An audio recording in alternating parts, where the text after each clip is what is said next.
Most people think the reason they're not progressing is because life is unfair or because they don't have enough time, money, or support. But the real reason is much simpler and much harder to accept. They hold themselves back long before the world ever does. Every journey begins long before the first step is taken. It starts in the mind, in the small thoughts you repeat every day, the doubts you let live, and the stories you tell yourself about what you can or cannot do. The truth is, most people lose the battle internally.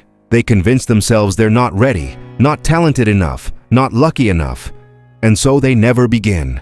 And because they never start, they never learn. Because they never learn, they never grow. And because they never grow, they remain stuck. Not because they lack potential, but because they lack belief. This story isn't about someone who failed because life was against him. It's about someone who failed because he didn't realize. The greatest obstacle was not the world, it was himself. In a quiet town surrounded by hills and dusty footpaths, there lived a young man named Rowan. He wasn't weak, he wasn't unlucky, and he wasn't without dreams.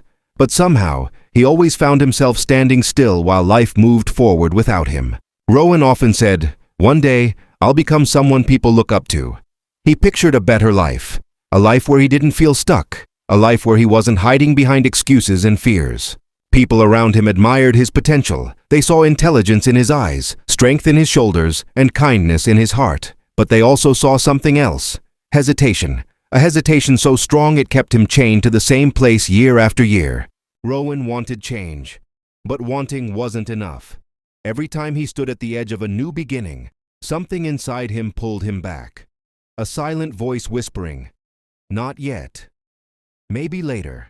He didn't know it then, but the real battle he was fighting wasn't against circumstances, or luck, or opportunity. It was a battle against the limits he had placed on himself. One afternoon, Rowan sat under an old tree behind his house. The air was quiet, the sky soft and pale, and for the first time in a long while, he felt the weight of his own life pressing on his chest.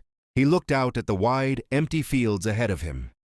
Fields others had turned into gardens, farms, and thriving land. But his own field? It remained untouched, dry, and silent, just like the dreams he kept postponing. Rowan felt something tighten inside him. A thought he had avoided for years finally rose to the surface. If I don't move now, I might waste my whole life waiting for the perfect moment. For the first time, he wasn't angry at the world. He wasn't blaming circumstances. He wasn't blaming his past. He was staring directly at the truth.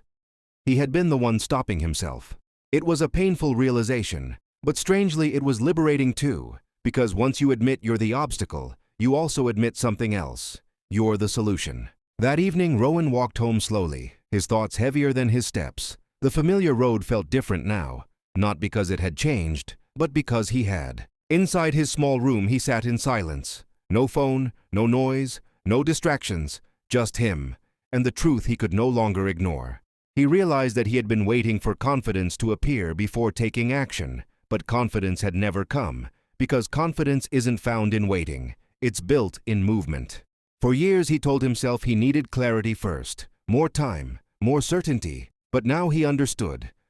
Clarity comes after action, not before it. That night, Rowan made a quiet promise to himself, not a dramatic vow, not a perfect plan, just a simple decision. Tomorrow he would start, even if he felt afraid.